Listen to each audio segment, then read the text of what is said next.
offer to balance the board. So, is there anything you want to know?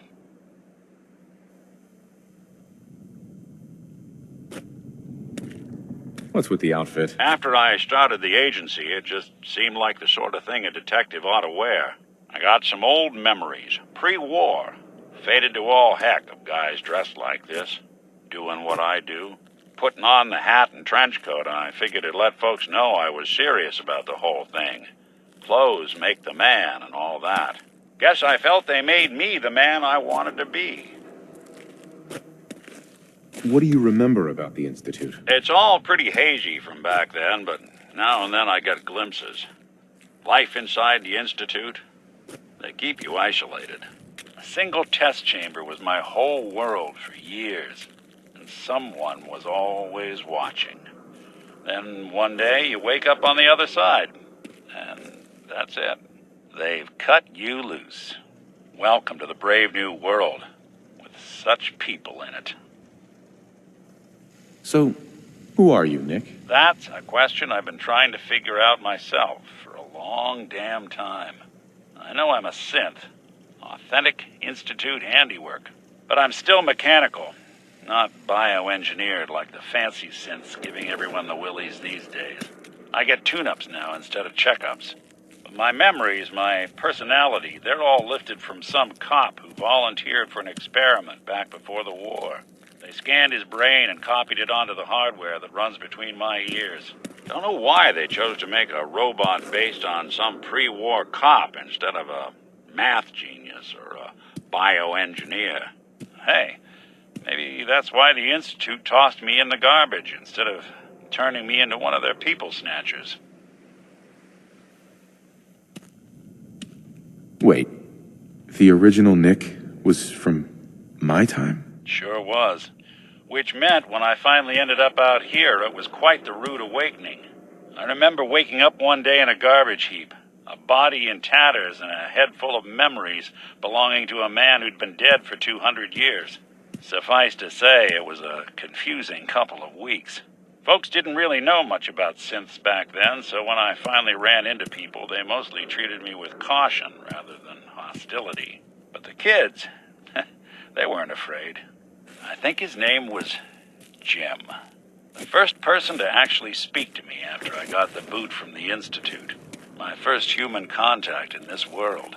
Grilled me for an hour.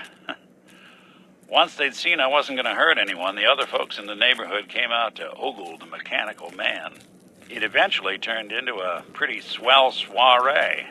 The local mechanic even gave me a once-over free of charge. Those people, they treated me like a human being.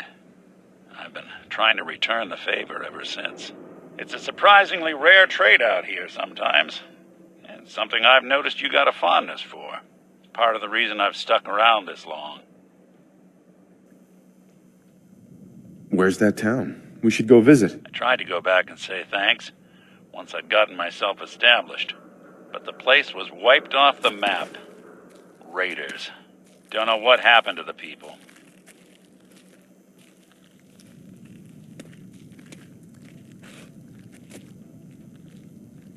If you're good to people, they'll be good back.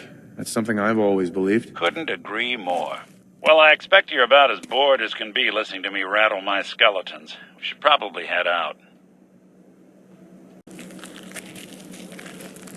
Does bashful mode come standard on all synths, or did you have to pay extra for that? No. Only on me, and I suppose that's sort of the issue. I wouldn't normally bother you with this sort of thing, but, well, I know I can trust you at this point. For as long as I can remember, I've been getting these, flashes. Memories of places I've never been. Things I've never seen. Memories of Nicks. They're not bad, they're just this inescapable reminder that I'm not the person I think I am. That I'm not a person at all. I'm just a machine, pretending to be human.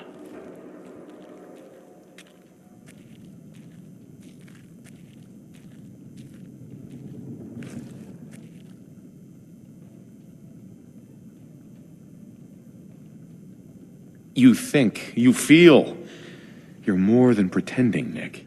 nice of you to say, but your kind don't usually have to deal with someone else's whole life trapped inside their skulls. Don't get me wrong. I know I'm in Nick's debt. These memories, they've kept me alive. Nick was a hell of a cop. A guy with good instincts and a good heart. I always counted myself lucky they didn't load me up with some ex-con or whatever type might volunteer to let folks tinker with their gray matter. But it's thanks to Nick that I pass for human. Why I get to live cushy in Diamond City, and every other synth is shot on sight. I know I got it good, but my entire life I owe to Nick. Everything that makes me who I am. My judgment, my speech, hell, even my name. They're his. And I can't do a damn thing about it, because without them, I'm nothing. A shell. All I want is a life where I have something I can call my own.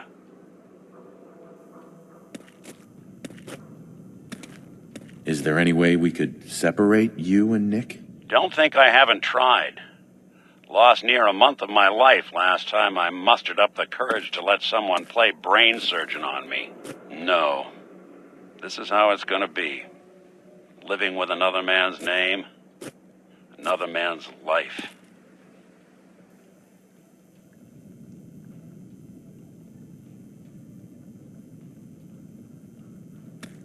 You've already built a life for yourself, Nick. You've got the agency, a home, friends. Yeah, I mean, you're not wrong. You know, I'm just gonna need some time to think on this. I appreciate you hearing me out. You're a real good friend. Thanks.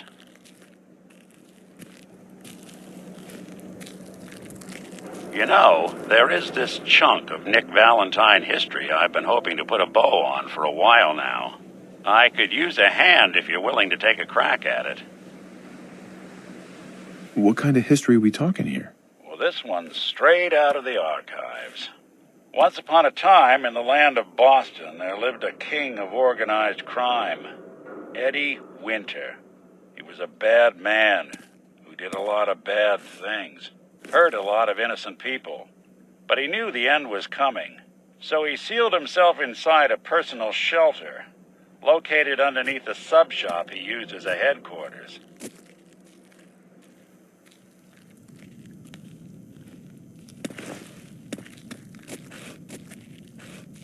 An evil king in a sub shop?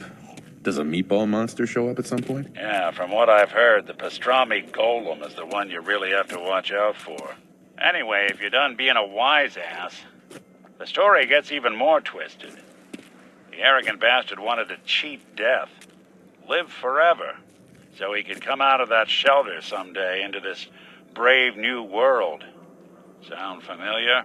Only Eddie didn't want to be a frozen banana. No cryo sleep for him, no. He invested his money in some sick, crazy radiation experiment.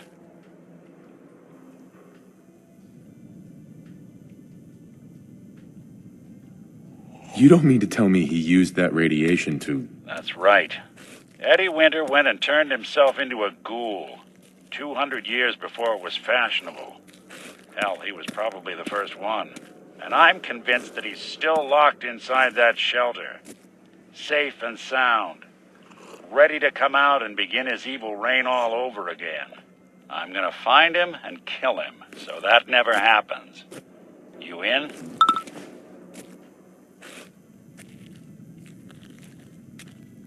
I don't get it, Nick. Why kill Eddie Winter, even if he is still alive?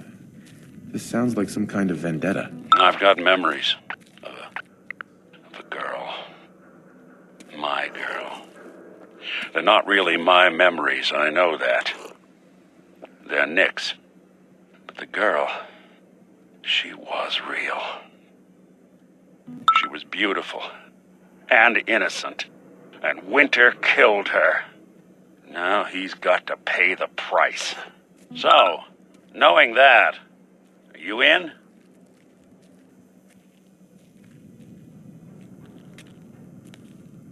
All right, Nick. Let's get the bad guy. You're a good man. Now, I know where Winter's vault is, but the door is sealed with a complex numerical code. Lucky for us, Winter's arrogance knew no bounds. Back in the day, he recorded 10 holotapes, incriminating different criminal associates. On each one, he hit a single number.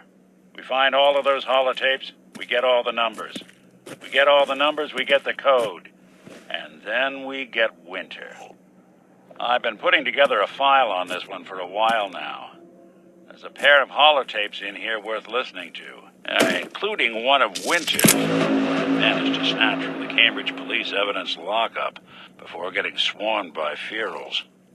My gut tells me the Boston police evidence terminals are the key to cracking this one. It's probably worth paying a visit to any of the departments you might have stumbled across. Blue, can I get a minute? Something I need to do.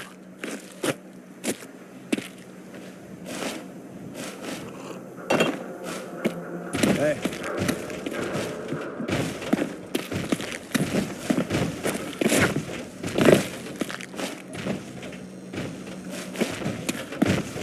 What's up?